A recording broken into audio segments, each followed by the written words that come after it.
আলহামদুলিল্লাহ, আল্লাহর বিশেষ রহমতে আজকে আমরা ফিকহুস সিয়ামের ক্লাসে উপস্থিত হয়েছি।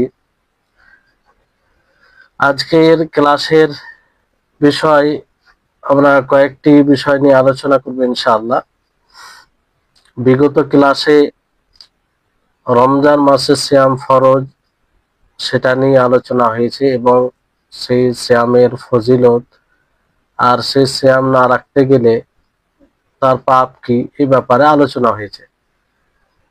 আজকে ইনশাআল্লাহ এই রমজান মাসের সিয়াম যে ফরজ হয়েছে এটার স্তর, মানে এটা কিভাবে ফরজ হয়েছে, এর কটা স্তর আছে, কিংবা পর্যায়ক্রমে রমজান মাসের রোজা কি সরাসরি ফরজ হয়ে গেছে না অন্য কিছু বিষয় রয়েছে।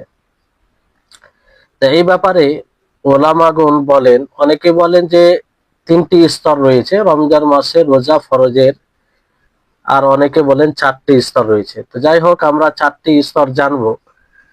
প্রথম অবস্থা হচ্ছে যে আল্লাহর নবী মুহাম্মদ সাল্লাল্লাহু আলাইহি ওয়াসাল্লাম তিনি মাসে 3টি রোজা রাখতেন, আর এটি আল্লাহর নবীর উপরে ফরজ ছিল, অন্যদের উপরে ফরজ ছিল না।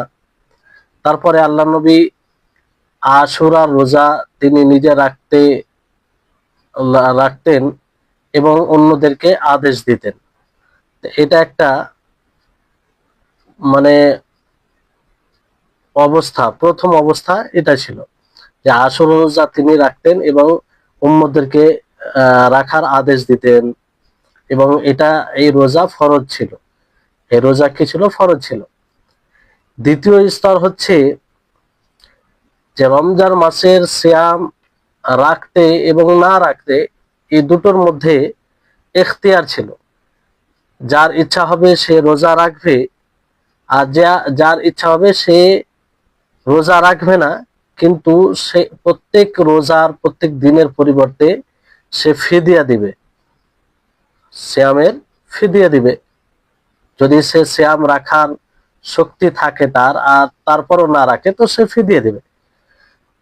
যেমন সালমা বিন আকওয়া রাদিয়াল্লাহু আনহু থেকে বর্ণিত, তিনি বলেন, যখন এই আয়াতটি নাজিল হয়, ওয়া আলাল্লাযীনা ইউতীকুনাহু ফিদিয়াতুন তাআমু মিসকিন, যে তাদের উপরে যারা সিয়ামের শক্তি রাখে, সিয়াম রাখতে পারবে, রোজা রাখতে পারবে, তারা প্রত্যেক দিনের যেন মিসকিনকে খাবার খাওয়ায়, ফিদিয়া হিসাবে খাবার দেয়। যার ইচ্ছা হবে সিয়াম রাখবে, আর যার ইচ্ছা হবে না সে সিয়ামের পরিবর্তে রোজা রাখতে পারবে কিন্তু রোজা রাখবে না, ফলে সে একটা মিসকিনকে খাওয়াবে। কিন্তু পরবর্তীতে অন্য আয়াত নাজিল হয়ে এটি রহিত হয়ে যায়। তৃতীয় অবস্থা ফাইনালি ভাবে আল্লাহ তাবারক ওয়া তাআলা এই রমজান মাসের রোজাকে ফরজ করে দেন, রমজান মাসের রোজাকে ফরজ করে দেন, মানে রোজাকে আল্লাহ তাবারক ওয়া তাআলা ফরজ করেন। আর তখন খাবার হারাম ছিল, সেই অবস্থায় কিভাবে রোজা রাখতেন? লাগাতার রোজা রাখতেন, মানে মাগরিবের সময় ইফতার করতেন, আর এশা পর্যন্ত খাওয়ার পানাহার এবং স্ত্রীর সাথে আহ মানে খাবার পানাহার এর অনুমতি থাকতো। এর মধ্যে মাগরিব থেকে এশা পর্যন্ত, এর মধ্যে যদি কেউ ঘুমিয়ে যেত কোনো কারণবশত, কোনো কারণে ক্লান্তি থাকার কারণে, কিংবা কোনো কারণে হয়তো ঘুমিয়ে গেছে, এশার পর ঘুম ভেঙেছে, তো তার জন্য খাবার হারাম হয়ে যেত।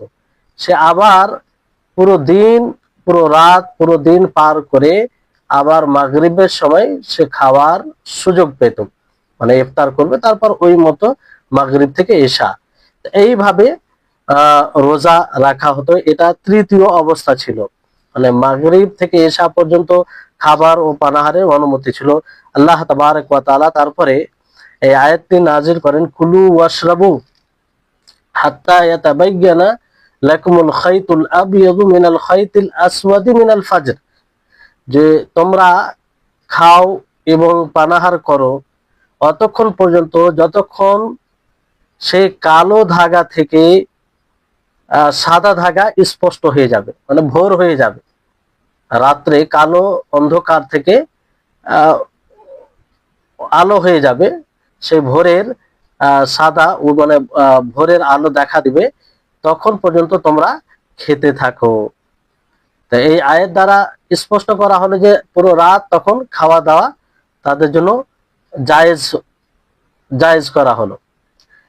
চতুর্থ যেটা স্তর, যেটা আমরা এখন যে অবস্থায় আমরা শ্যাম সাধনা করি, যে সেই সূর্য ফজর ফজর থেকে নিয়ে সূর্য অস্তমিত হওয়া পর্যন্ত খাবার ও পানাহার থেকে বিরত থাকি, রোজা ভঙ্গের কারণ সমূহ থেকে বিরত থাকি, এটা একটা অবস্থা যেটা আজ পর্যন্ত আমরা করে আসছি কিংবা কিয়ামত পর্যন্ত থাকবে, যেহেতু শরীয়ত পরিপূর্ণ হয়ে গেছে, এতে আর পরিবর্তন ঘটবে না। তাহলে এই চারটি স্তর ছিল। তো এই চারটি স্তর মনে রাখবেন যে প্রথমে আল্লাহ নবী মাসে 3টি রোজা রাখতেন, এটা আল্লাহ নবীর উপরে ফরজ ছিল। পরে আল্লাহ নবী আশুরা রোজা নিজে রাখতে লাগলেন এবং উম্মতকে হুকুম দিলেন, মানে এটাও ওয়াজিব, তখন উম্মতের উপরে এটা ওয়াজিব হয়ে গেছিল।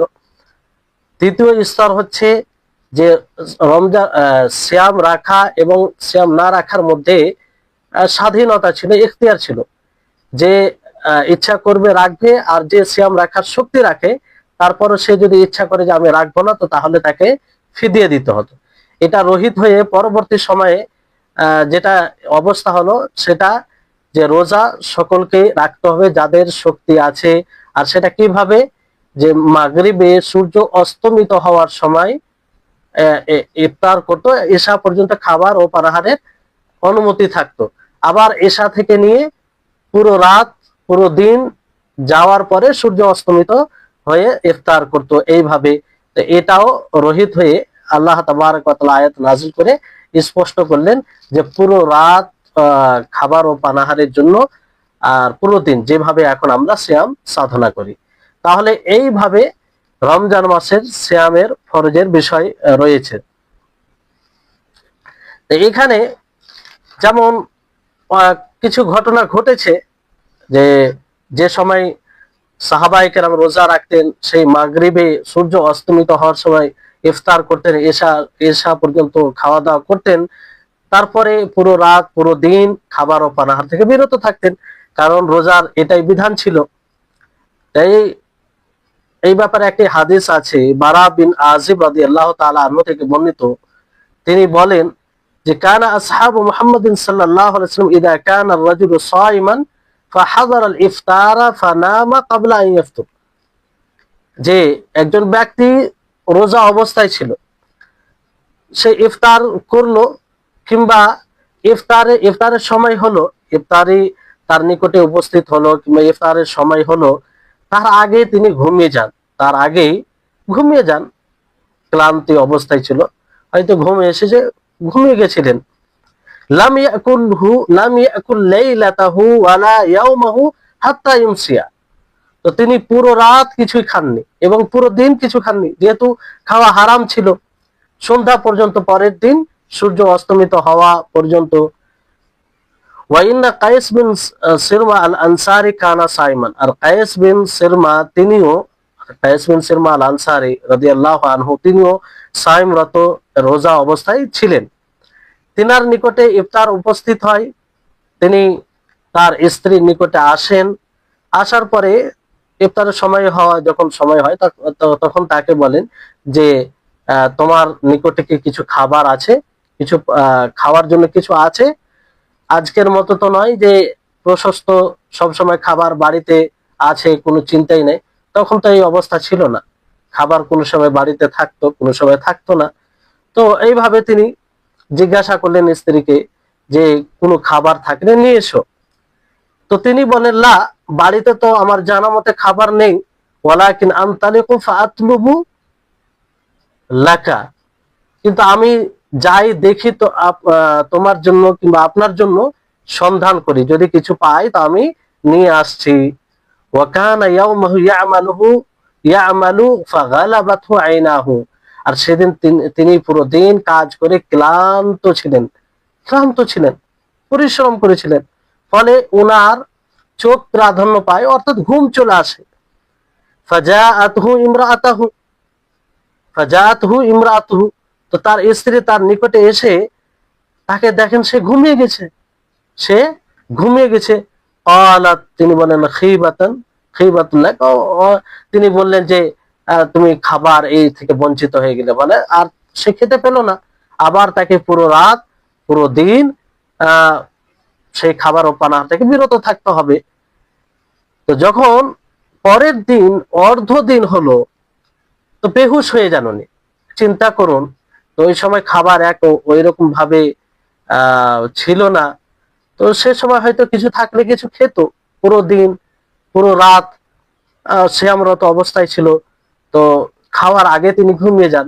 ফলে সেই পুরো রাত আবার পুরো দিন আহ, খাবার ও পানাহার থেকে বিরত থাকা, এটা কত বড় কঠিন কাজ। ফলে তিনি বেহুশ হয়ে যাওয়ার ফলে যখন এই ঘটনা নবী সাল্লাল্লাহু আলাইহি সাল্লামকে বলা হয়, তখন আল্লাহ তাআলার পক্ষ থেকে এই আয়াত নাজিল হয়, উহিল্লা লাকুম লাইলাতাস সিয়ামির রাফাসু ইলা নিসাইকুম, যে তোমাদের জন্য রাত হালাল করা হয়েছে, রাত্রে খাওয়া দাওয়া করতে পারো, স্ত্রীর সাথে সঙ্গম করতে পারো। তো এই আয়াত যখন নাজিল হয়, তখন সাহাবায়ে কেরাম খুব আনন্দিত হলেন, খুব খুশি হলেন, প্রবল খুশি হলেন। আর আল্লাহ তাআলা আয়াত নাজিল করে বলেন, কুলু ওয়াশরাবু হাত্তা ইয়াতাবায়্যানা লাকুমুল খায়তুল আবিয়াদু মিনাল খায়তিল আসওয়াদ, যে তোমরা খেতে থাকো, পানাহার করতে থাকো, যতক্ষণ পর্যন্ত সেই কালো ধাগা থেকে সাদা ধাগা স্পষ্ট না হয়, মানে ভোরের আলো রাত্রের অন্ধকার থেকে। তো এই হচ্ছে বিষয়, এইভাবে সিয়াম রাখতো। এই জন্য পূর্বে আপনাদেরকে বলেছি যে আল্লাহ তাআলা স্পষ্ট করেছেন যে তোমাদের উপরে যেমন ভাবে সিয়াম ফরজ করা হলো, অনুরূপ ভাবে পূর্বের উপরে ফরজ ছিল, করা হয়েছে, কিন্তু সেটা কিভাবে কেমন ভাবে রোজা রাখতেন সেটা শরীয়ত যদি বিবরণ না দেয় তাহলে আমরা বলতে পারি না। তবে আমাদের ঈমান যে তাদের উপরে রোজা ফরজ করা হয়েছিল। তো এই হচ্ছে বিষয়। তো আশা করি আপনারা এই বিষয়টি বুঝতে পারলেন। তারপরে আসুন যে এই রোজা কার উপরে ফরজ, এই রোজা কাদের উপরে ফরজ এবং ফরজ হওয়ার শর্ত কি। কারণ এই যেগুলো শর্ত আছে, শর্ত মানে কি, যে যদি সেই শর্তগুলো না পাওয়া যায় তাহলে ফরজ হবে না। ইদা ফাতাশ শারত ফাতাল মাশরুত, যদি শর্ত বিলুপ্ত হয় তাহলে মাশরুত, যার জন্য শর্ত লাগানো হয়, সেটাও বিলুপ্ত হয়ে যাবে। যদি আপনাকে বলি যে যদি তুমি এই ক্লাস রেগুলার করো, দৈনন্দিন ক্লাসে উপস্থিত হও, তাহলে তোমাকে আমি পুরস্কার দিব। তো এটা শর্ত, দৈনন্দিন ক্লাসে অ্যাটেন্ড হওয়া, উপস্থিত হওয়া। আর যদি এটা না পাওয়া যায়, উপস্থিত না হয়, তাহলে সে পুরস্কার পাবে না। অনুরূপ ভাবে কিছু শর্ত আছে, যে শর্তগুলো বিদ্যমান থাকলে রোজা ফরজ হবে। অবশ্যই আমাদের বোঝা উচিত, এটা জানা উচিত, কারণ এটা ইসলামের একটি স্তম্ভ। কাদের উপরে রোজা ফরজ হবে, কাদের উপরে ফরজ হবে না, এটা আমাদের এক মুসলিম হিসাবে জানা দরকার। তো আসুন আমরা সে বিষয়টি জানার চেষ্টা করছি। তো এই রোজা সংক্ষিপ্ত ভাবে বলি আপনাদেরকে, যে এই রমজান মাসের সিয়াম ফরজ কাদের উপরে, মুসলিমের উপরে, আকিলের উপরে, বালিগ সাবালক যারা তাদের উপরে, এবং সুস্থ ব্যক্তির উপরে, যে বাড়িতে অবস্থান করে আছে তার উপরে, আর মহিলাদের ক্ষেত্রে হাইজ থেকে যখন পবিত্র হবে তখন, হাইজ ও নিফাস থেকে। এই হচ্ছে সংক্ষিপ্ত ভাবে। এবং এখানে এক একটা বিষয় করে আমরা জানি যে প্রথম যেটি শর্ত সেটি হচ্ছে ইসলাম গ্রহণ করা। মানে ওই ব্যক্তির উপরে রমজান মাসের সিয়াম ফরজ হবে যে ব্যক্তি মুসলিম হবে, ইসলামের আওতায় থাকবে, ইসলামে দীক্ষিত হবে। তো এখান থেকে কি বোঝা যাচ্ছে যে কাফেরের উপরে রোজা ফরজ নয়, কাফের উপরে রোজা ফরজ নয়। একজন কাফের যদি রোজা রাখে যে না আমি রোজা রাখবো, আমার মুসলিম ভাইরা রোজা রাখছে, হয়তো প্রতিবেশী আছে তারা রোজা রাখছে, ভালো লাগছে তো আমিও রাখবো, তো এই রোজাকে আল্লাহর নিকটে গ্রহণযোগ্য হবে? হবে না। যদিও তাদের নিয়ত থাকে যে আল্লাহ তাআলা উপরওয়ালা সন্তুষ্ট হোক, তারপরে এই রোজা গ্রহণযোগ্য হবে না। কারণ এই রোজা যেহেতু ইবাদত, আর সমস্ত ইবাদতের ক্ষেত্রে এটা শর্ত যে এই ইবাদত করবে তাকে মুসলিম হতে হবে, প্রথমে মুসলিম হতে হবে, ইসলামের আওতায় আসতে হবে, তাহলে যে কোনো সে ইবাদত করবে সেটা আল্লাহর নিকটে গ্রহণযোগ্য হবে।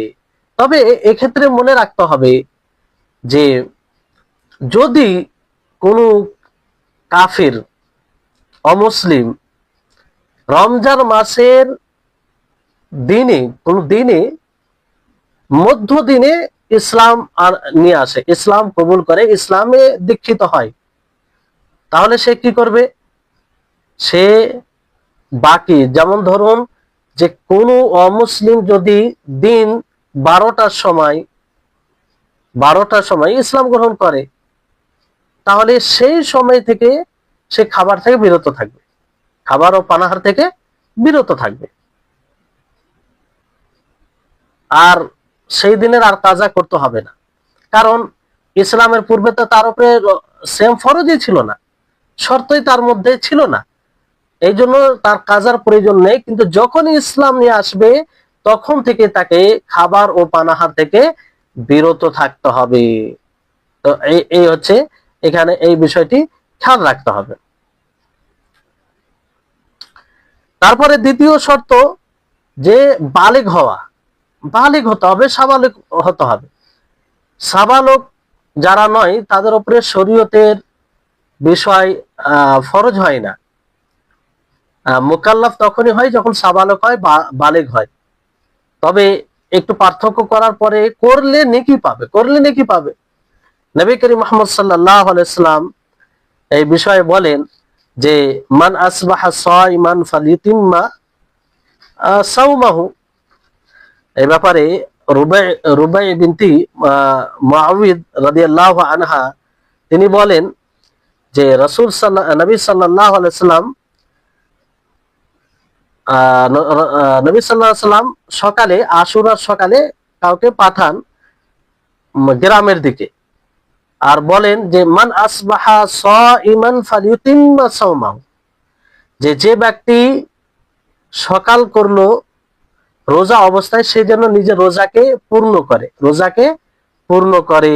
ওয়ামান আসবাহা মুফতিরান ফালিয়াসুম, আর যে ইফতার অবস্থায় মানে রোজা রাখেনি, এই অবস্থায় সকাল করেছে, তো সেই জন্য তখন থেকে রোজা রাখে, মানে খাবার ও পানাহার থেকে বিরত থাকে।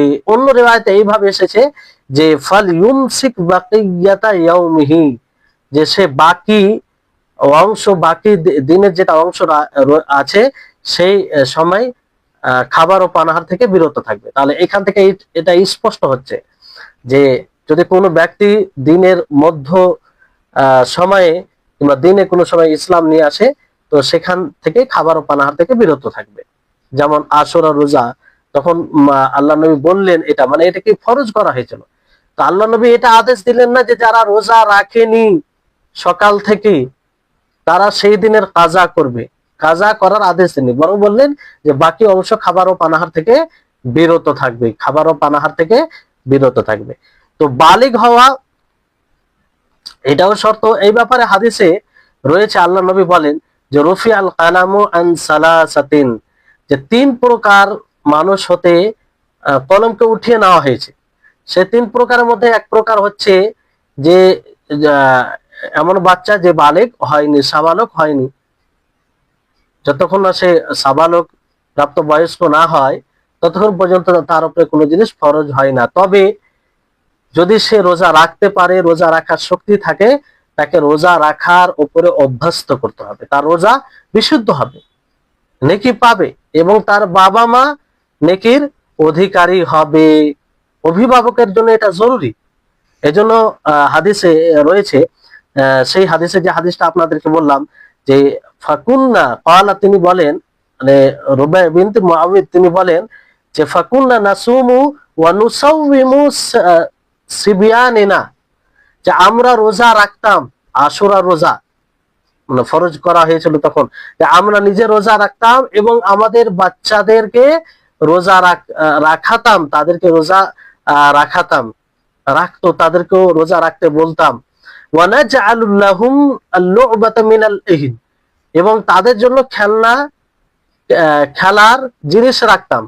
ফাইদা বাকা আহদুম আলা তাআমি আতাইনাহু, যখন কেউ তাদের মধ্যে কেউ কান্না করতো খিদার কারণে, তো আমরা সেই খেলনাগুলো তাদের হাতে দিয়ে দিতাম। হাত্তা ইয়াকুনা ইনদাল ইফতার, এমনকি ইফতারের সময় হয়ে যেত। মানে এইভাবে তাদের সময়টা অতিবাহিত হতো, এইভাবে অতিবাহিত করতাম। তো এখানে দেখেন যে তারা বাচ্চাদেরকে রোজা রাখাতেন, মানে তাদের মায়েরা, মানে সেই মহিলারা নিজের বাচ্চাদেরকে রোজা রাখাতেন। আজকে বড় দুঃখের বিষয়, অনেক মা বোনদেরকে দেখা যায় যে বাচ্চা, সে জানে যে তার বাচ্চা, তার ছেলে সন্তান হোক অথবা মেয়ে সন্তান হোক, রোজা রাখতে পারবে, সাময়িক কষ্ট তো হবে, রোজা রাখতে গেলে তো কষ্ট আছেই, কষ্ট না থাকলে তার তো কোনো ফলাফল নাই। ফলাফল যেখানে যেখানে নেকি আছে, যেখানে প্রতিদানের বিষয় রয়েছে, অবশ্যই সেখানে কিছু কষ্টের বিষয় থাকবে। তো অনেক আছে সাবালক হওয়ার পূর্বে তারা রোজা রাখতে পারবে, কিন্তু রোজা রাখতে দেয় না, তাদের বাবা মা রোজা রাখতে দেয় না। অথচ অনেক সন্তান আছে তারা রোজা রাখতে চায়। হ্যাঁ, যদি এরকম বিষয় হয় যে আপনি জানেন যে ছেলেটি দুর্বল, অতি দুর্বল, ডাক্তারও মানা করেছে যে সে যেন রোজা না রাখে, সে মানে তার শারীরিক ক্ষতি হবে, তাহলে ভিন্ন বিষয়। কিন্তু এরকম বিষয় যদি না থাকে, সামান্য একটু দুর্বল তো হবে রোজা রাখতে গেলে, কিন্তু শারীরিক ক্ষতি আছে, এরকম বিষয় যদি না হয়, তাহলে রোজা রাখতে বলা উচিত, তাদেরকে অভ্যস্ত করা উচিত। এটা আমাদের সালাফদের পদ্ধতি, সালাফে সালেহিনদের এটা পদ্ধতি। আর এটা মায়া, তাদেরকে ভালোবাসার পরিচয় নয় যে আপনি তাদেরকে রোজা রাখাবেন না, তো আপনার সন্তানের প্রতি খুব ভালোবাসা দেখালেন না, এটা প্রকৃত ভালোবাসা নয়। কারণ আজকে যদি আপনি তাকে রোজা রাখান, রোজা রাখতে বলেন, তার প্রতি উদ্বুদ্ধ করেন, তাহলে সে রোজা রাখার প্রতি অভ্যস্ত হবে, সে বুঝতে পারবে যে ইসলামের একটি এটা বিধান, আমাকে মুসলিম হিসাবে এটা মানতে হবে। সে বড় হয়ে এটার প্রতি ঘৃণা পোষণ করবে না, তার কাছে এই বিষয়টি অপরিচিত হবে না। যখনই সে আসবে, সে জানবে যে আমি বাল্যকাল থেকে রোজা রেখে আসছি, আমার বাবা মা রাখতো, আমার বাবা মা রাখে, আমাকে রাখার কথা বলেছে, আমিও রেখেছি। তখন সে সহজেই এই বিধানটি পালন করবে, যেটি ইসলামের একটি স্তম্ভ। তো দেখবেন অনেকে আছে নিজের সন্তানকে বাধা দেয়, অনেকে আছে বড় দুঃখ হয় যে সাবালক হয়ে যাওয়ার পরেও বাধা দেয়, না আমার ছেলে দুর্বল হয়ে যাবে, থাক রোজা রাখতে হবে না, আরো বড় হোক তারপরে রোজা রাখবে। আরে এটা এটা করা মানে তাদেরকে ধ্বংসের দিকে ঠেলে দেওয়া, তাদের ভবিষ্যৎ নষ্ট করা, তাদের ইমানি চেতনাকে দুর্বল করা, ইমানি ভাবনাকে দুর্বল করা। তাহলে এই বিষয়টি আমাদেরকে লক্ষ্য রাখতে হবে, যে তাদেরকে অভ্যস্ত করতে হবে। প্রকৃত ভালোবাসার পরিচয় হচ্ছে তাকে আপনি ইমানদার বানাবেন, তার প্রতি তাকে অভ্যস্ত করবেন। অনেক সময় মানে শরীয়তের কাজ করতে গেলে শয়তান তখন এই পথে আক্রমণ করে, যে দুর্বল এই দিক দিয়ে করে, যেহেতু প্রত্যেক মা, প্রত্যেক বাবা তার ছেলেকে ভালোবাসে, যখন ছোট থাকে বিশেষ করে ভালোবাসা থাকে, তো ওই পথ দিয়ে শয়তান আক্রমণ করে যে তোমার ছেলে, তোমার সন্তান যদি রোজা রাখে তাহলে দুর্বল হয়ে যাবে, এখন কি দরকার এটা। অনেক সময় একটি কথা স্মরণে পড়ে গেল, যেটা আমার সাথে হয়েছে, যে পাশেই কোনো মানে আশেপাশে কোনো মহিলা আমাকে বলে যে কিভাবে বাড়ির বাবা মাকে ছেড়ে বাইরে থেকে পড়াশোনা করো, তোমার কি বাবা মায়ের প্রতি মায়া নেই, ভালোবাসা নেই? আর তোমার বাবা মা কি তোমাকে ভালোবাসে না? তখন ছোট ছিলাম, তো এই কথাটা একদিক দিয়ে মানে নিরাশ হওয়ার কিংবা ভেঙে দেওয়ার কাজ করছিল, যে সত্যি তো বাবা মা কি আমাকে ভালোবাসে না, এত দূর ছেড়ে চলে গিয়েছি, তারপরও ওনারা সহ্য করে থাকছেন। তখন কিন্তু আল্লাহর বিশেষ রহমতে এই কথা এলো হৃদয়ে এসেছিল এবং তাকে বলেছিলাম যে এটা মূলত ভালোবাসা নয়, যে ছেলেকে ভালোবাসতে গিয়ে সে দিনের জ্ঞান অর্জন করবে তা থেকে তাকে বঞ্চিত করা, এটা ভালোবাসা নয়। বরং এই দিনের জ্ঞান দিতে গিয়ে এই ভালোবাসা টুকু, মানে এই মায়া টুকু কুরবান করে সন্তানদেরকে সুযোগ দেওয়া, এটা হচ্ছে প্রকৃত ভালোবাসা। আর এই ভালোবাসা পরকালে কাজে আসবে। আর তুমি যে ভালোবাসার কথা বলছো, এই ভালোবাসা তো ধ্বংস করবে। এই ভালোবাসা প্রত্যেক পিতা মাতার ছেলের ভবিষ্যৎকে নষ্ট করবে, প্রত্যেক পিতা মাতার ছেলের দিনকে নষ্ট করবে। তো এই হচ্ছে বিষয়, আমাদেরকে সব সময় শরীয়ত অনুপাতে নিজের ভালোবাসাকে গড়ে তুলতে হবে। সকলের সন্তানদের ওপরে ভালোবাসা আছে, এতে কোনো সন্দেহ নেই, কিন্তু সেই ভালোবাসাটা যেন শরীয়তের কোনো বিষয়কে উল্লঙ্ঘন না করে, তাহলে এটা হবে সঠিক ভালোবাসা। তো এই হচ্ছে বিষয়। তো আমরা এই বিষয়টি খেয়াল রাখবো। তো এবার যদি কোনো ব্যক্তি কোনো সন্তান, কোনো ছেলে কিংবা কোনো মেয়ে সাবালক হয় রমজান মাসের দিনে, ধরেন দিনে সাবালক হয়, তাহলে সে কি করবে? যখন সে সাবালক হবে, সাবালক হওয়ার চিহ্ন পরিস্ফুট হবে, তখন থেকে সে খাবার ও পানাহার থেকে বিরত থাকবে। কিন্তু সেই দিনের কাজা করতে হবে না, কারণ পূর্বে তার মধ্যে সে শর্ত ছিল না। শর্ত না থাকার কারণে সেই দিনে সে কাজা করবে না, কিন্তু সেই সময় থেকে সে খাবার ও পানাহার থেকে বিরত থাকবে। তার উপরে ফরজ হয়ে যাবে খাবার ও পানাহার থেকে বিরত থাকা। কিন্তু এখানে একটি প্রশ্ন জাগছে যে একজন সাবালক কিভাবে হয়? তো ছেলে সন্তানদের ক্ষেত্রে একটি রয়েছে যে 15 বছর বয়স হবে তখন। আরেকটি বিষয় রয়েছে যে হয় বগলের লোম কিংবা নাভির নিচের লোম যদি জেগে ওঠে, তাহলে এটা একটা সাবালক হওয়ার লক্ষণ, এটা একটা সাবালক হওয়ার লক্ষণ। কিংবা আরেকটি পথ যেটা আমরা যা দ্বারা বুঝতে পারি যে বীর্যপাত হওয়া, যদি বীর্যপাত হয় তাহলে এটা সাবালক হওয়ার লক্ষণ। আর মেয়েদের ক্ষেত্রে একটি অতিরিক্ত হচ্ছে যে তাদের হায়েজ আসা, মানে হায়েজ যদি তাদের আরম্ভ হয়ে যায় তখন তারাও সাবালক হবে। তো এগুলোর মধ্যে কোনো একটি লক্ষণ যদি দেখা দেয় তাহলে সে সাবালক। আর সেই সময় রমজান মাসের সিয়ামে দিনে কোনো সময় যদি এরকম হয়, তাহলে সেই সময় থেকে সে খাবার ও পানাহার থেকে বিরত থাকবে। তাহলে এই শর্ত এটি আশা করি আপনারা বুঝতে পেরেছেন। তারপরে তৃতীয় শর্ত হচ্ছে যে জ্ঞানবান হওয়া, মানে হোশ অবস্থায় থাকা, বিবেক সম্পূর্ণ। বিবেক বলতে ব্রেন কাজ করে এরকম, ব্রেনলেস নয়। ব্রেনলেস বলতে যে পাগল হয়ে যাওয়া এরকম নয়। কেউ যদি পাগল হয়ে যায়, নিজের বুদ্ধি শক্তি একদম হারিয়ে ফেলে, কিছুই ব্রেন কাজ করছে না, তো ওই সময় শরীয়তের কোনো বিষয় তার উপরে ফরজ হয় না। কারণ হাদিসে কি বলা হয়েছে? রুফিয়াল কালাম আন সালাসাতিন, রুফিয়াল কালামু আন সালাসাতিন কিংবা রুফিয়াল কালামু আন সালাসিন, এইভাবে হাদিসে এসেছে যে তিনজন ব্যক্তি থেকে কলম উঠিয়ে নেওয়া হয়েছে। তার মধ্যে একজন ব্যক্তি হচ্ছে আনি নাইম হাত্তা ইয়াস্তাইকিযা, যে ঘুমন্ত ব্যক্তি যতক্ষণ সে না জাগবে। আর যেটি এখানে বিষয় রয়েছে সেটি হচ্ছে আনিল মাজনুনি হাত্তা ইউফিকা, যে মাজনুন পাগল, ব্রেন কোনো কাজ করে না, তাহলে এরকম ব্যক্তির উপরে ফরজ হয় না, এরকম ব্যক্তির উপরে ফরজ হয় না। তো এই ক্ষেত্রেও যে বিষয়টি মনে রাখতে হবে, যদি ধরেন কেউ রমজান মাসে সিয়াম আরম্ভ করলো ভালো থাকা অবস্থায়, সিয়াম আরম্ভ করলো, কিন্তু যখন দিন হলো, দিনের সময় সে বেহুশ হয়ে পড়লো। বেহুশ হলো এমন ভাবে যে তার হুঁশ ফিরে আসে সূর্য অস্তমিত হওয়া পরে, তো সেই দিনে রোজা তাকে কাজা করতে হবে কি হবে না? সেই দিনে রোজা তাকে কাজা করতে হবে।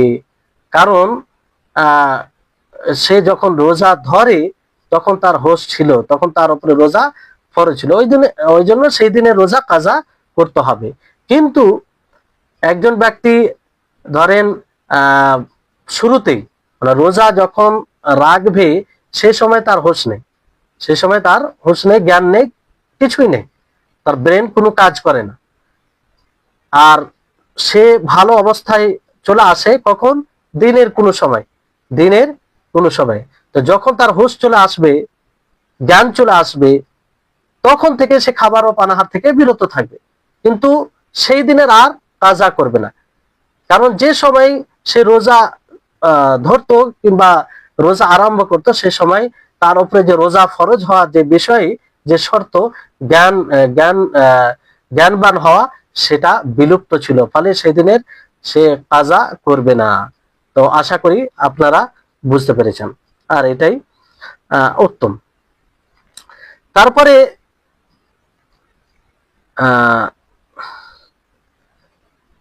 এইখানে এই ক্ষেত্রে আপনার ধরেন বেহুশ হয়ে যায়, এগুলো সব এর মধ্যে আসবে, কারণ সেখানে ব্রেন বিলুপ্ত হয়ে যায়। তারপরে যেটা শর্ত, সুস্থতা। মানে একজন কোনো ব্যক্তির উপরে রোজা ফরজ হবে তখনই যখন সে সুস্থ থাকবে, যখন সে সুস্থ থাকবে। আর যদি অসুস্থ থাকে তাহলে তার উপরে রোজা ফরজ নয়। কিন্তু যখন সে সুস্থ হবে তার কি করতে হবে? কাজা করতে হবে। কি করতে হবে?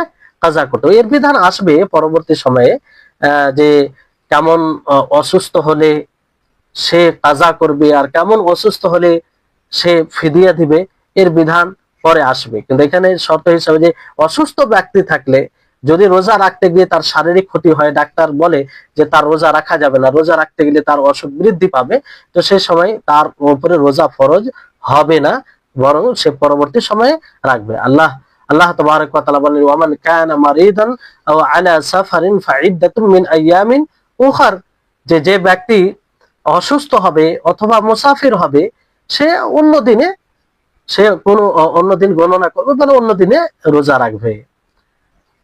যখন অসুস্থতা দূর হয়ে যাবে আবার তাকে রাখতে হবে। তারপরে একটি শর্ত হচ্ছে যে মুকিম হওয়া, মুকিম হতে হবে। বাড়িতে যে অবস্থান করবে, নিজের জায়গায় যে অবস্থান করবে, ভ্রমণকারী যেন না হয়। ভ্রমণকারী হলে তখন তার উপরে ফরজ হবে না, কিন্তু কাজা করতে হবে। হ্যাঁ, ভ্রমণকারী অবস্থায় কেউ যদি রোজা রেখে নেয় যে না আমি ভ্রমণ করছি আমার অসুবিধা নেই, সে রোজা রাখতে পারে, তার ফরজ আদায় হয়ে যাবে। যে পরে কাজা করতে অসুবিধা, সমস্যা, তা আমি এখনই কষ্ট করে রেখে নি, সেখানে সেটি আলাদা বিধান। যে যদি তার জন্য কষ্টকর হয় তো সেই সময় রোজা রাখা তার জন্য অপছন্দনীয়। আর যদি কষ্টকর না হয়, স্বাভাবিক, যেমন বর্তমান সময়ে অনেক সময় সফর করতে গেলে রোজা রাখতে কোনো অসুবিধা নেই, তো রাখাটাই উত্তম হবে সেখানে। আর যদি অসুবিধা হয় তো না রাখাটা উত্তম হবে। কিন্তু কেউ যদি রেখে নেই তাহলে তার রোজা হয়ে যাবে, তার রোজা হয়ে যাবে। তো মুকিম ফরজ হওয়ার জন্য মুকিম হওয়া শর্ত। তারপরে মহিলাদের ক্ষেত্রে যে হায়েজ ও নিফাস থেকে মুক্ত হতে হবে। হায়েজ, হায়েজ মানে যেটা মাসে ব্লাড আসে, নির্ধারিত দিনে তাদের ব্লাড আসে, সেটাকে হায়েজ বলা হয়। আর নিফাস বলা হয় যেটা বাচ্চা ভূমিষ্ঠ করার পরে, বাচ্চা ভূমিষ্ঠ হওয়ার পরে ব্লাড আসে, কিংবা বাচ্চা পূর্বে নষ্ট হয়ে যায়, ফলে ওই সময় সেটাও এর মধ্যে আসে, মানে এর মধ্যে আসে, নেফাসের মধ্যে। তো ওই সময় তাদের উপরে রোজা ওই সময় রাখাটা ফরজ হয় না, কিন্তু পরবর্তীতে তাদেরকে কাজা করতে হবে। এই ব্যাপারে নবী সাল্লাল্লাহু আলাইহি সাল্লাম বলেন যে আলাইসা ইদা হাযাত লাম তুসাল্লি ওয়া লাম তাসুম ফাযালিকা নুকসানু দীনিহা, যে তারা যখন হাইজরত অবস্থায় থাকে, হাইজা হয়ে যায়, তখন তারা নামাজ পড়ে না আর সিয়ামও রাখে না, তো এটা তাদের দিনের ঘাটতি। একটা অন্য প্রেক্ষাপটে বলতে গিয়ে আল্লাহ নবী এই কথা বলেন। কিন্তু তাদেরকে কাজা করতে হবে, তাদেরকে এই রোজার কাজা করতে হবে। এই ব্যাপারে আয়েশা রাদিয়াল্লাহু তাআলা আনহা বলেন যে কানা ইউসিবুনা যালিকা ফানুমার বিকাযাইস সাওমি ওয়ালা নুমার বিকাযাইস সালাতি, যে আমরা এই অবস্থায় এর সম্মুখীন হতাম, কারণ প্রত্যেক মহিলা, প্রত্যেক মেয়ে স্বভাবগত তাদের এই ব্লাড আসে, কেউ এটা থেকে বঞ্চিত নয়। তো তিনি বলছেন যে আমরা এই সিয়ামের কাজা করার আদিষ্ট ছিলাম, কিন্তু সলাতের কাজা করার আদিষ্ট ছিলাম না। অর্থাৎ সলাতের কাজা করা লাগবে না, সেটা একদম মাফ হয়ে যায়, কিন্তু সিয়ামের কাজা করতে হবে। এর হিকমা হচ্ছে যে সিয়াম হচ্ছে এক মাস, বছরে একটা মাস আল্লাহ তাআলা ফরজ করেছেন, পরবর্তীতে কাজার সুযোগ থাকবে।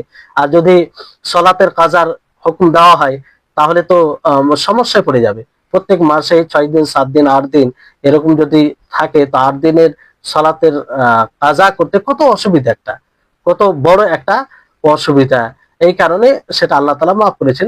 এখান থেকে বোঝা যাচ্ছে যে এটা শরীয়তের, ইসলামের বিশেষত্ব, যে আর শরীয়ত একদম হালকা, কষ্টকর নয়, মানুষের খেয়াল করেছে। তো এই হচ্ছে বিষয়। এটা হচ্ছে রোজা ফরজ হওয়ার শর্ত সমূহ। তাহলে আপনারা আশা করি বুঝতে পারলেন, হ্যাঁ, যে 6টি শর্ত আপনাদেরকে বলা হলো, যেন আপনাদের মনে থাকে, আর অবশ্যই এগুলো মনে থাকা উচিত। এবার আসুন আমরা এরপরে যে বিষয়টি সেটি জানার চেষ্টা করি। সেটি কি, শাবান মাস, শাবান মাস যেহেতু শেষ হওয়ার পরেই রমজান মাস শুরু হবে, শাবান মাস শেষ হওয়ার পরেই রমজান মাস শুরু হবে। তো এই শাবান মাস কিভাবে শেষ হবে, কিভাবে আমরা করব, এই ব্যাপারে আবু হুরায়রা রাদিয়াল্লাহু তাআলা আনহু থেকে বর্ণিত, তিনি বলেন রাসূল সাল্লাল্লাহু আলাইহি সাল্লাম বলেছেন যে আহসু হিলালা শাবান লিরমজান, যে তোমরা শাবান মাসে চাঁদকে গণনা করো রমজান মাসের জন্য, কারণ সামনে রমজান মাস শুরু হবে। এটি একটা হাদিস, এই হাদিসটি সুনান তিরমিজিতে রয়েছে, আর আল্লামা আলবানী হাদিসটিকে হাসান বলেছেন। তারপরে আরেকটি হাদিস আয়েশা রাদিয়াল্লাহু তাআলা আনহা থেকে বর্ণিত, তিনি বলেন যে কানা রাসূলুল্লাহ সাল্লাল্লাহু আলাইহি ওয়াসাল্লাম ইয়াতাহাফাজু মিন শাবান মা লা ইয়াতাহাফাজু মিন গায়রিহি সুম্মা ইয়াসুমু লিরুয়াতি রমাযান ফাইন গুম্মা আলাইহি উদ্দা 30 ইয়াওমান সুম্মা সামা। যে রাসূল সাল্লাল্লাহু আলাইহি ওয়াসাল্লাম যেভাবে শাবান মাসের হেফাজত রাখতেন, মানে গণনা করতেন, খেয়াল করতেন, অন্য কোনো মাসের খেয়াল ওই রকম ভাবে করতেন না। কারণ তিনি রমজান মাসের চাঁদ দেখেই শ্যাম সাধনা করতে আরম্ভ করতেন। যদি আকাশে মেঘাচ্ছন্ন হতো, মেঘ এগুলো কারণে চাঁদ দেখা সম্ভব না হতো, তাহলে 30 দিন গণনা করতেন, মানে 30 দিন শাবান মাসকে মনে করতেন, তারপরে তিনি শ্যাম রাখতেন। তাহলে এখান থেকে বোঝা যাচ্ছে যে যদি 29 দিনে রমজান মাসের চাঁদ দেখা দেয়, মানে প্রথম কথা যে আকাশ যদি পরিষ্কার থাকে তাহলে চাঁদ দেখা দিবে, চাঁদ না দেখা গেলে পরের দিন শাবানের 30 দিন, 30তম দিন মনে করতে হবে যে এই মাসের শেষ দিন। আর যদি দেখা দেয় তাহলে তো কোনো প্রশ্নই জাগে না, পরবর্তী এটা 29 মাস, রমজান মাস শুরু হয়ে যাবে। আর যদি আকাশে মেঘ থাকে তাহলে কি হবে, আকাশে যদি মেঘ থাকে তাহলে সেটা 30 দিন পূর্ণ করবে, 30 দিন কি করবে, পূর্ণ করবে।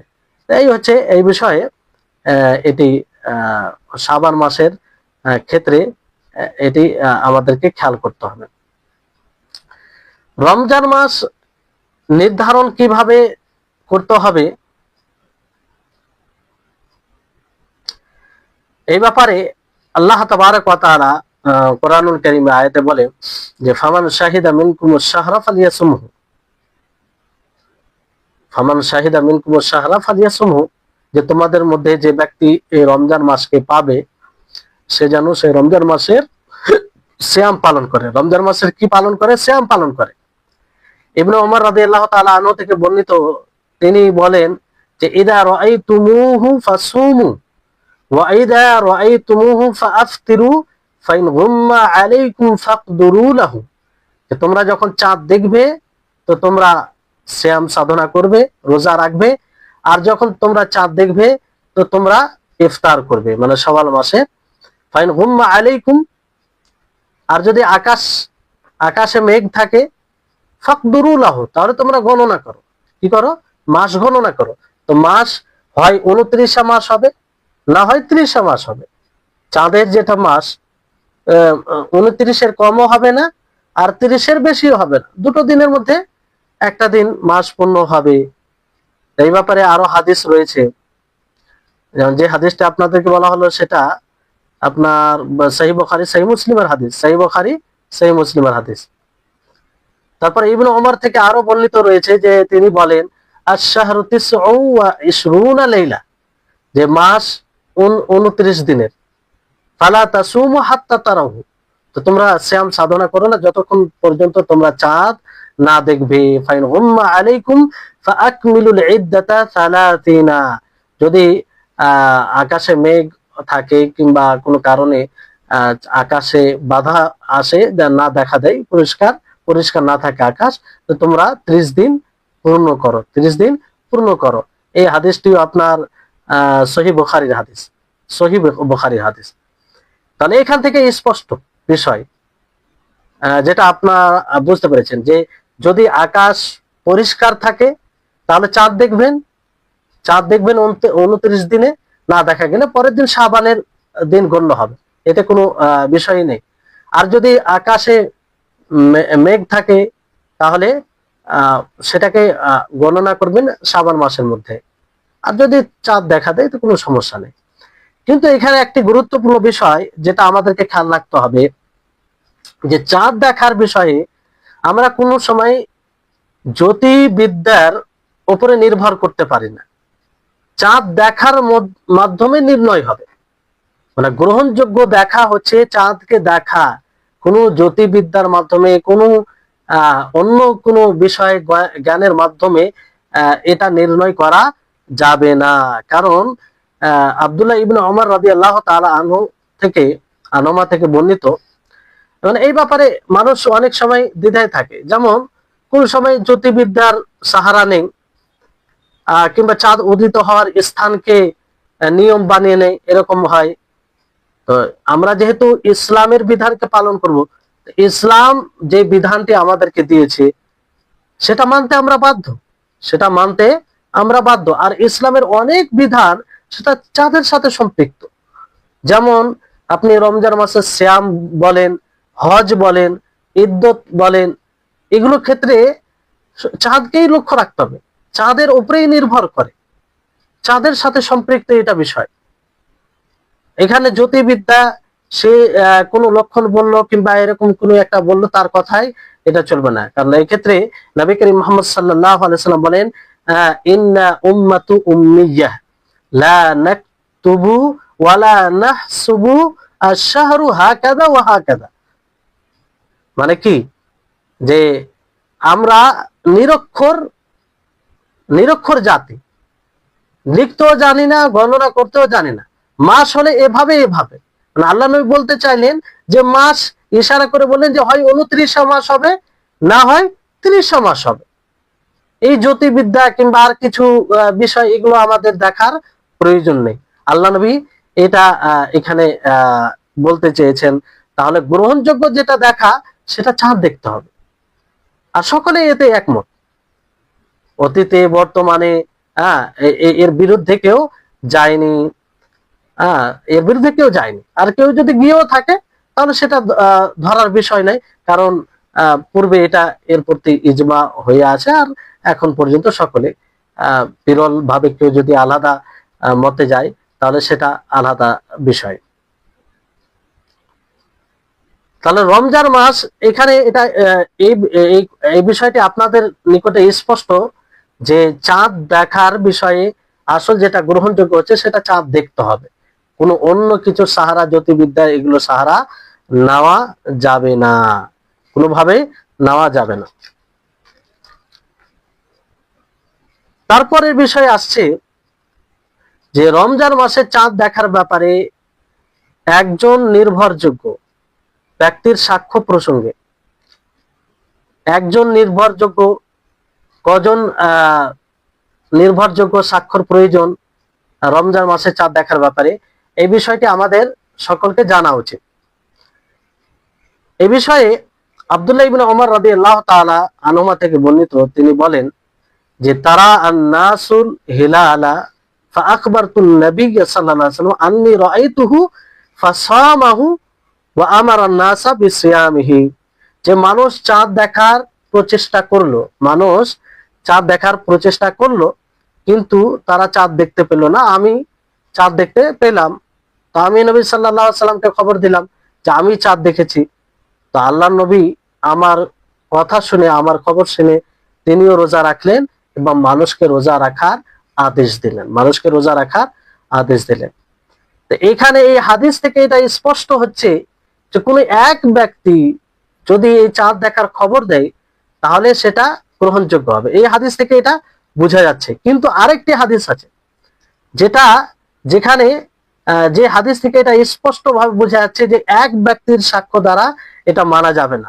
আল্লাহ নবী অন্য হাদিসে কি বলেন, যে হাদিসটি বললাম সেই হাদিসটি আপনার রয়েছে আবু দাউদে, এবং হাদিসটি সঠিক, বিশুদ্ধ হাদিস। তারপরে আরেকটি হাদিস যেটা মুসনাদ আহমদে নাসাইতে রয়েছে, সেটিও সঠিক হাদিস। আল্লাহ নবী মুহাম্মদ সাল্লাল্লাহু আলাইহি ওয়াসাল্লাম বলেন, সুমু লিরুয়াতিহি ওয়া আফতিরু লিরুয়াতিহি, যে তোমরা চাঁদ দেখে রোজা রাখো এবং চাঁদ দেখে তোমরা ইফতার করো। তারপরে নবী করিম মুহাম্মদ সাল্লাল্লাহু আলাইহি ওয়াসাল্লাম বলেছেন যে ফাইন গুম্মা আলাইকুম ফাআকমিলু সালাতিন, যে যদি আকাশ পরিষ্কার না হয় তাহলে তোমরা 30 দিন পূর্ণ করবে। ফাইন শাহিদা শাহিদান, এটা হচ্ছে আসল বিষয়। ফাইন শাহিদা শাহিদানি ফাসুমু ওয়া আফতিরু, যদি দুইজন সাক্ষ্য প্রদান করে তাহলে তোমরা সিয়াম রাখবে, এবং যদি সেটা শাওয়াল মাসে চাঁদ দেখার বিষয় হয় তো তোমরা সিয়াম ছেড়ে দিবে। ফাইন শাহিদা, অন্য রিওয়ায়েতে এইভাবে এসেছে মুসনাদে আমাদের রিওয়ায়েতে, যে ফাইন শাহিদা শাহিদানি মুসলিমানি, যে দুই মুসলিম ব্যক্তি যখন সাক্ষ্য প্রদান করবে যে চাঁদ দেখেছি আমরা, তখন তাদের কথা শুনে রোজা রাখতে হবে যদি রমজান মাসে চাঁদ দেখার বিষয় থাকে, আর শাওয়াল মাসে চাঁদ দেখার বিষয় থাকে তাহলে রোজা ছাড়তে হবে। তাহলে এখান থেকে এটা স্পষ্ট হচ্ছে যে দুইজনের সাক্ষ্য প্রদান লাগবে। ওপরে হাদিস থেকে এটা স্পষ্ট হলো যে একজন সাক্ষ্য প্রদান করলে হবে, কারণ আব্দুল্লাহ ইবনে ওমর তিনি বলছেন যে মানুষেরা দেখার চেষ্টা করলো কিন্তু তারা দেখতে পেল না, আমি দেখেছি, আমি দেখার পরে নবীকে খবর দিলাম, তিনি নিজে রোজা রাখলেন, মানুষকে রোজা রাখার আদেশ দিলেন। তাহলে সঠিক বিষয় কি? তো এই বিষয়ে একটা বিষয়, যে রমজান মাসের চাঁদ ছাড়া অন্য মাসে চাঁদ দেখতে গিয়ে দুইজন সাক্ষী লাগবে, দুইজন ন্যায়পরায়ণ সাক্ষী লাগবে, এতে কারো দ্বিমত নেই। কিন্তু রমজান মাসের চাঁদ দেখতে গিয়ে কজন সাক্ষী লাগবে, একজনের ব্যাপারে দ্বিমত আছে, ওলামাদের মধ্যে দ্বিমত আছে। কারণ এই যে দুই রকম হাদিস আসার কারণে, হাদিস কখনো এক অপরের সংঘর্ষ হয় না, এটা কথা মনে রাখবেন আপনারা, যে হাদিস এক অপরের সংঘর্ষ হয় না, আমাদের বুঝের কারণে সেটা সাংঘর্ষিক মনে হয়, আমাদের বুঝের কারণে সেটা সাংঘর্ষিক মনে হয়। কারণ হাদিস ও ওহী, এটাও ওহী, আল্লাহ তাবারক ওয়া তাআলার ওহী, সেটা কোরআন হোক অথবা হাদিস হোক, হাদিসের আকারে হোক অথবা কোরআনের আকারে হোক, সেটা কোনোদিন সাংঘর্ষিক হতে পারে না, কারণ আল্লাহ তাবারক ওয়া তাআলার পক্ষ থেকে। আর সাংঘর্ষিক হবে কেন? সাংঘর্ষিক তাদের কথাই হয় যারা দুর্বল, যারা খেয়াল রাখতে পারে না। তো আল্লাহ তাবারক ওয়া তাআলার ওহীতে কি করে সাংঘর্ষিক হবে? তো এই বিষয় আমাদের বুঝের কারণে, বুঝের সমস্যার কারণে এটা মনে হয়। তো এই ব্যাপারে ইখতিলাফ রয়েছে, অনেক ইখতিলাফ রয়েছে। যদিও মানে ইখতিলাফ অতগুলো, মানে কেউ কেউ বলেছেন যে না, একজন সাক্ষী থাকলেই, ন্যায়পরায়ণ সাক্ষী থাকলেই যথেষ্ট হবে, বাকি অন্য মাসে দুজন সাক্ষী লাগবে। অনেকে আবার বলেছেন যে না, একজন সাক্ষী, দুইজন সাক্ষী এখানেও লাগবে, দুইজন সাক্ষী এখানেও লাগবে। এইভাবে দ্বিমত রয়েছে। তবে এখানে যেটি বিষয়, যেটি সঠিক মত, সেটা হচ্ছে যে দুইজন সাক্ষ্য প্রদানকারী। এই কারণে যে যদি যারা দলিল দেয় আব্দুল্লাহ ইবনে ওমর রাদিয়াল্লাহু তাআলা আনহুর চাঁদ দেখার বিষয়, তো সেখানে এটা উল্লেখ নাই যে সেখানে এটা উল্লেখ নেই যে অন্য কেউ আর খবর দেয়নি। হতে পারে অন্য কেউ খবর দিয়ে থাকতে পারে, অন্য কেউ খবর দিয়ে থাকতে পারে। আর এটা মূলত ওই হাদিসে কি বলা হয়েছে যে আন্নি রাআইতুহু, যে আমি চাঁদ দেখলাম, ফাসামাহু, তা আল্লাহ নবী রোজা রাখলেন আর মানুষকে রোজা রাখার আদেশ দিলেন। তো এখানে উল্লেখ নেই যে অন্য কেউ একদম খবর চাঁদ দেখার খবর দেয়নি, হতে পারে অন্য কেউ খবর দিয়ে থাকতে পারে, ফলে আল্লাহ নবী এটা করেছেন। কারণ আল্লাহ নবীরই একটি হাদিস, যে হাদিসে আল্লাহ নবী সরাসরি হুকুম দিচ্ছেন, বলছেন যে যদি দুইজন সাক্ষ্য প্রদানকারী থাকে, দুইজন ব্যক্তি, মুসলিম ব্যক্তি দেখে থাকে, তাহলে তোমরা রোজা রাখবে এবং রোজা ছাড়বে। তাহলে যেহেতু এই হাদিস রয়েছে, সেহেতু এই হাদিস অনুযায়ী দুইজন সাক্ষী মনে করা হবে। অনেকেই বলেন যে আহ অনেকেই বলেন যে চাঁদ দেখার বিষয়ে, শরীয়তের বিষয়ে অতটা কঠোর হওয়া উচিত নয়। কিন্তু যেহেতু নবী সাল্লাল্লাহু আলাইহি সাল্লামের সরাসরি হাদিস আছে, তো সরাসরি আহ, হাদিসকে প্রাধান্য দিতে গিয়ে, আর যদি সেটাতেই সতর্কতা বেশি থাকে, তাহলে সেটাকেই প্রাধান্য দেওয়া উচিত। তাহলে এখানে আপনারা স্পষ্ট হলেন যে রমজান মাসের চাঁদ দেখার ব্যাপারও দুইজন সাক্ষ্য প্রদানকারী লাগবে, তাহলে আমরা তাদের কথা শুনে রোজা রাখবো। অনেকের মতে একজন সাক্ষ্য প্রদানকারী হলেই হবে। যে দুটো হাদিস আপনারা শুনলেন, সেই হাদিসকে সামনে রেখে এই কথা বলেছেন। তো এই হচ্ছে বিষয়। আশা করি আজকের মতো এখানেই যথেষ্ট করি, ফের আগামী ক্লাস ইনশাআল্লাহ হবে। কারণ খুব দ্রুত এগিয়ে নিয়ে গেলে ফের আপনাদের অসুবিধা। এভাবে আস্তে ধীরে স্থির ভাবে আমরা যতদূর এগোতে পারি ইনশাআল্লাহ চলবে এইভাবে। আপনাদের সকলকে অনুরোধ করবে যে ধৈর্যের সাথে শুনবেন, বোঝার চেষ্টা করবেন, আর এটিকে এই যে যতটুকু সময় দিচ্ছেন আপনারা, স্বাভাবিক আপনারা পুণ্যের অধিকারী হচ্ছেন, ইবাদতে সময় কাটছে আপনাদের। আল্লাহ তাআলার কাছে দোয়া করি আল্লাহ যেন আমাদের সকলকে এসব বিষয় বোঝার তৌফিক দান করেন, আমাদের ইলমে বারাকা দান করেন, আর যেন আমাদের সকলকে ইলমে নাফে দান করেন, উপকারী জ্ঞান, যে উপকারী জ্ঞান দুনিয়াতে ও আখিরাতে উভয়কালে কাজে আসবে। ওয়া আখির দাওয়ানা আলহামদুলিল্লাহি রাব্বিল আলামিন। আসসালামু আলাইকুম ওয়া রাহমাতুল্লাহি ওয়া বারাকাতুহু।